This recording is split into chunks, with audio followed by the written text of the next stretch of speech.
বিসমিল্লাহির রহমানির রাহিম। রাষ্ট্রপতি, প্রধানমন্ত্রী, মন্ত্রী, সচিব থেকে শুরু করে মাঠ পর্যায়ের সরকারি কর্মচারী, রাষ্ট্রযন্ত্রের শীর্ষ থেকে একেবারে নিচের স্তর পর্যন্ত কে কত টাকা বেতন পান। রাষ্ট্রের বেতন কাঠামোয় কেউ রয়েছেন সর্বোচ্চ পর্যায়ে, কেউ মাঝামাঝি, আবার কেউ রয়েছেন একেবারে নিচের ধাপে। আজকের প্রতিবেদনে জানব বাংলাদেশের প্রথম থেকে ২০তম গ্রেড পর্যন্ত সরকারি বেতন কাঠামোর সেই পুরো চিত্র। সেই সঙ্গে জানব এই বেতন কাঠামো কিভাবে তৈরি হয়, কত বছর পর পর তা পরিবর্তন হয়, আর নতুন পে কমিশনের সুপারিশে কি কি পরিবর্তন আসতে পারে। রাষ্ট্র পরিচালনার বিশাল কাঠামো হাজারো কর্মকর্তা কর্মচারীর সম্মিলিত পরিশ্রমে সচল থাকে। কেউ নীতি নির্ধারণ করেন, কেউ মাঠ পর্যায়ে সেই নীতি বাস্তবায়ন করেন, আবার কেউ অফিসের দৈনন্দিন কার্যক্রম পরিচালনার মাধ্যমে প্রশাসনের চাকা সচল রাখেন। এই বিশাল প্রশাসনিক কাঠামোকে একটি নির্দিষ্ট বেতন কাঠামোর মধ্যে পরিচালনার জন্য বাংলাদেশে রয়েছে ২০ গ্রেডের জাতীয় বেতন কাঠামো। প্রথম গ্রেড থেকে ২০তম গ্রেড পর্যন্ত এই বেতন সিঁড়িতে একজন সরকারি কর্মচারী পদমর্যাদা, দায়িত্ব এবং মূল বেতন নির্ধারিত হয়। তবে সাংবিধানিক ও রাজনৈতিক পদগুলোর বেতন জাতীয় পে স্কেলের গ্রেড কাঠামোর সঙ্গে সরাসরি এক নয়। এসব পদের বেতন পৃথক আইন ও বিধানের মাধ্যমে নির্ধারিত হয়। জাতীয় বেতন কাঠামোর পটভূমি বাংলাদেশে স্বাধীনতার পর থেকে এ পর্যন্ত একাধিকবার জাতীয় পে কমিশন গঠন করা হয়েছে এবং বেতন কাঠামো সংশোধন করা হয়েছে। সাধারণত মূল্যস্ফীতি, জীবনযাত্রার ব্যয় বৃদ্ধি এবং প্রশাসনিক প্রয়োজনের নিরিখে একটি নির্দিষ্ট সময় পরপর নতুন পে কমিশন গঠন করে বেতন কাঠামো পুনর্বিন্যাস করা হয়। সর্বশেষ জাতীয় বেতন কাঠামো কার্যকর হওয়ার পর বেশ কয়েক বছর পার হয়ে যাওয়ায় এখন নবম পে কমিশনের সুপারিশের দিকে সবার নজর। রাষ্ট্রের সর্বোচ্চ সাংবিধানিক পদ রাষ্ট্রপতি। প্রদত্ত তথ্য অনুযায়ী রাষ্ট্রপতির মাসিক মূল বেতন ১,২০,০০০ টাকা। এর পাশাপাশি রাষ্ট্রপতি, ষষ্ঠপতি সরকারি বাসভবন, পরিবহন সহ বিভিন্ন রাষ্ট্রীয় সুযোগ সুবিধা পেয়ে থাকেন। সরকার প্রধান অর্থাৎ প্রধানমন্ত্রীর মাসিক মূল বেতন ১,১৫,০০০ টাকা। স্পিকারের মাসিক মূল বেতন ১,১২,০০০ টাকা এবং প্রধান বিচারপতির মাসিক মূল বেতন ১,১০,০০০ টাকা বলে প্রদত্ত তথ্যে উল্লেখ করা হয়েছে। এদিকে পূর্ণমন্ত্রীর মাসিক বেতন ১,০৫,০০০ টাকা এবং প্রতিমন্ত্রীর বেতন ৯২,০০০ টাকা। এই সাংবিধানিক ও রাজনৈতিক পদগুলোর বেতনের পাশাপাশি তারা সরকারি বাসভবন, গাড়ি, নিরাপত্তা ব্যবস্থা এবং অন্যান্য প্রোটোকলগত সুযোগ সুবিধাও পেয়ে থাকেন, যা তাদের মূল বেতনের বাইরের একটি গুরুত্বপূর্ণ অংশ। এবার আসা যাক প্রশাসনের আমলাতান্ত্রিক কাঠামোর দিকে।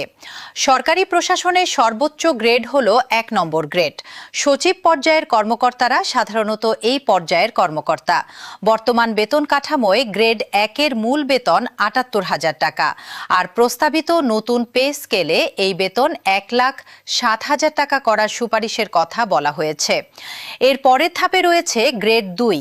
এই পর্যায়ে অতিরিক্ত সচিব পর্যায়ের কর্মকর্তারা অবস্থান করেন।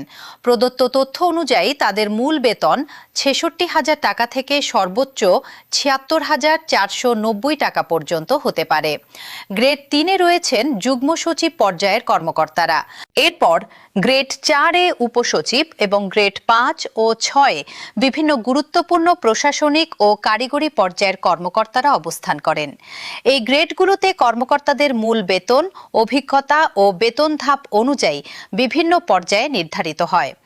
উল্লেখযোগ্য বিষয় হল একই গ্রেডের মধ্যেও একজন কর্মকর্তার চাকরির বয়স ও পদোন্নতির ধারাবাহিকতার উপর ভিত্তি করে বেতন ধাপ পরিবর্তিত হতে থাকে, যাকে বলা হয় ইনক্রিমেন্ট বা বার্ষিক বেতন বৃদ্ধি। গ্রেড ৭ ও গ্রেড ৮-এও বিভিন্ন মধ্যম স্তরের কর্মকর্তা, বিশেষজ্ঞ, কারিগরি পদের কর্মকর্তারা কাজ করেন, যেমন সিনিয়র সহকারী সচিব পর্যায়ের কিছু পদ, বিভিন্ন দপ্তরের কারিগরি কর্মকর্তা ইত্যাদি। এবার আসা যাক বিসিএস ক্যাডার কর্মকর্তাদের একটি গুরুত্বপূর্ণ পর্যায়ে। অনেক তরুণের স্বপ্ন থাকে বিসিএস ক্যাডার হওয়ার। একজন বিসিএস কর্মকর্তা সাধারণত গ্রেড ৯ থেকে কর্মজীবন শুরু করেন। সহকারী সচিব, সহকারী কমিশনার, সহকারী পুলিশ সুপার কিংবা বিভিন্ন সরকারি প্রতিষ্ঠানের প্রভাষক সহ বেশ কিছু পদ গ্রেড ৯ এর অন্তর্ভুক্ত। বর্তমান জাতীয় বেতন কাঠামোয় গ্রেড ৯ এর মূল বেতন ২২,০০০ টাকা, আর নতুন পে কমিশনের সুপারিশ অনুযায়ী এই বেতন ৪৫,১০০ টাকা করার প্রস্তাবের কথা বলা হয়েছে। অর্থাৎ প্রস্তাবিত নতুন কাঠামো কার্যকর হলে এই গ্রেডের কর্মকর্তাদের মূল বেতনে উল্লেখযোগ্য পরিবর্তন আসতে পারে। এই গ্রেডটি বিশেষভাবে গুরুত্বপূর্ণ কারণ প্রতি বছর লাখ লাখ তরুণ তরুণী বিসিএস পরীক্ষার মাধ্যমে এই পর্যায়ে প্রবেশের চেষ্টা করেন এবং এখান থেকেই তাদের প্রশাসনিক ক্যারিয়ারের যাত্রা শুরু হয়। এরপর রয়েছে গ্রেড ১০ থেকে গ্রেড ১৫। এই পর্যায়ে বিভিন্ন সরকারি দপ্তরের প্রশাসনিক কর্মকর্তা, শিক্ষক, অডিটর, প্রকৌশলী, পরিদর্শক সহ বিভিন্ন শ্রেণীর কর্মকর্তা কর্মচারী রয়েছেন। তাদের দায়িত্ব ও পদ অনুযায়ী বেতন কাঠামোর বিভিন্ন ধাপ নির্ধারিত হয়। উদাহরণস্বরূপ গ্রেড ১০-এ থাকেন নার্স, ইউনিয়ন পর্যায়ের কর্মকর্তা এবং বিভিন্ন কারিগরি পদের কর্মচারীরা। গ্রেড ১১ থেকে ১৩ এর মধ্যে থাকেন প্রধান সহকারী, হিসাব সহকারী, স্টোর কিপার সহ বিভিন্ন মধ্যম পর্যায়ের কর্মচারী। আর গ্রেড ১৪ ও ১৫-এ থাকেন জুনিয়র পর্যায়ের বিভিন্ন সহকারী ও কারিগরি কর্মচারী। আর বেতন কাঠামোর নিচের দিকে রয়েছে গ্রেড ১৬ থেকে গ্রেড ২০। এই পর্যায়ে রয়েছেন অফিস সহকারী, কম্পিউটার অপারেটর, ড্রাইভার, নিরাপত্তা কর্মী, সহায়ক কর্মচারী, পরিচ্ছন্নতা কর্মী সহ বিভিন্ন গুরুত্বপূর্ণ কর্মী। রাষ্ট্রের প্রতিদিনের প্রশাসনিক কার্যক্রম সচল রাখতে এই কর্মচারীদের ভূমিকা অত্যন্ত গুরুত্বপূর্ণ। অফিস চালু রাখা, নথিপত্র সংরক্ষণ, পরিবহন ব্যবস্থাপনা কিংবা নিরাপত্তা নিশ্চিত করার মতো কাজগুলো তারাই প্রতিদিন সম্পন্ন করেন, যা ছাড়া কোনো প্রশাসনিক কার্যক্রমই সম্পূর্ণ হয় না। ২০তম গ্রেড হল জাতীয় পে স্কেলের সর্বনিম্ন গ্রেড। প্রদত্ত তথ্য অনুযায়ী বর্তমানে গ্রেড ২০-এর মূল বেতন ৮,২৫০ টাকা। অন্যদিকে নবম জাতীয় পে কমিশনের সুপারিশ অনুযায়ী এই মূল বেতন ২০,০০০ টাকা করার প্রস্তাব করা হয়েছে। অর্থাৎ নতুন পে স্কেল কার্যকর হলে সর্বনিম্ন গ্রেডের কর্মচারীদের বেতনেও বড় ধরনের পরিবর্তন আসতে পারে। মূল বেতনের বাইরের অন্যান্য সুযোগ সুবিধা এখানে মনে রাখতে হবে। মূল বেতন আর একজন সরকারি কর্মচারীর হাতে পাওয়া মোট বেতন এক বিষয় নয়।